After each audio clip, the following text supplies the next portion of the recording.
Alright, I really wanted to make a short video about what I saw yesterday about the logos. I hope that people like these videos, and I hope that you'll give me a like and help my channel to grow.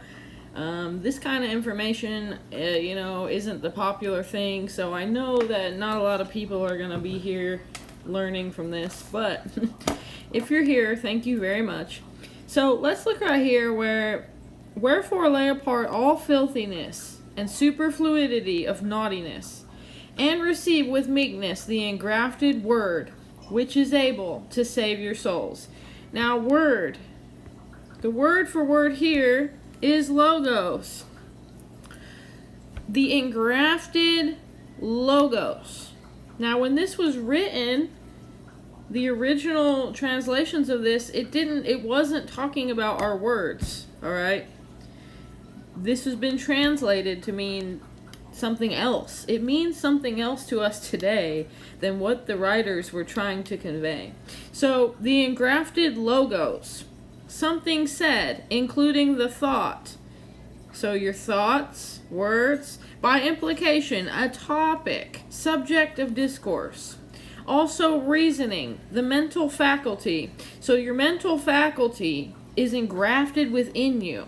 By extension, a computation, specifically with the article in John, the divine expression, that is Christ. So right there, what is engrafted in you? The divine expression that is Christ. Christ is the Logos. Christ is the Word. Christ is the anointing in you. It says that in John that Christ was the life in all men. He was the light, and that light was the life in men. So Christ is literally engrafted in everyone.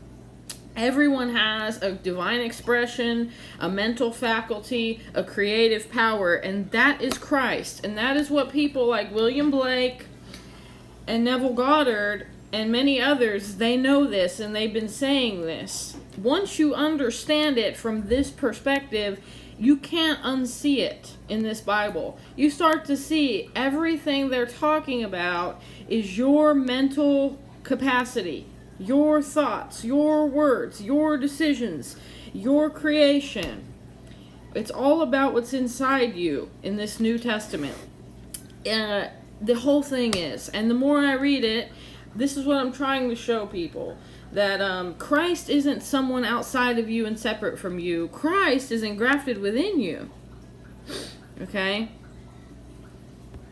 Everywhere that it says word, it's talking about the Logos. So the engrafted Logos, which is able to save your souls, the Logos in you. Be ye doers of the Logos. Okay? Use your divine expression to do the right things for yourself, man, so you have a good life. Instead of sinning, understand, hey, if I'm patient, I'll meet my goals. I can do good things, Use your divine expression, your mental faculty in a good way that glorifies God, which is also in you. Okay, so everywhere it says word, just go ahead and think Logos. Your divine expression, that is Christ in you. And everywhere it says Lord in big capital letters, I think that is talking about the law. The natural physical laws of I think, I create. The law of attraction. The law of liberty. All this stuff. And here's the thing. The law of karma. All this. Here's the thing, guys. All this New Age stuff that you're seeing, it is not new at all. Everything with the manifesting and the New Age, it all came from the Bible. And when you read the Bible, you see that. They were talking about manifesting, creating. All this New Age stuff is copied from the Bible. This is the most important thing, I think. I wish people understood. And you can test yourself. Do you not know Christ is in you? Put yourself to the test. I post that verse all the time. Test it and prove it.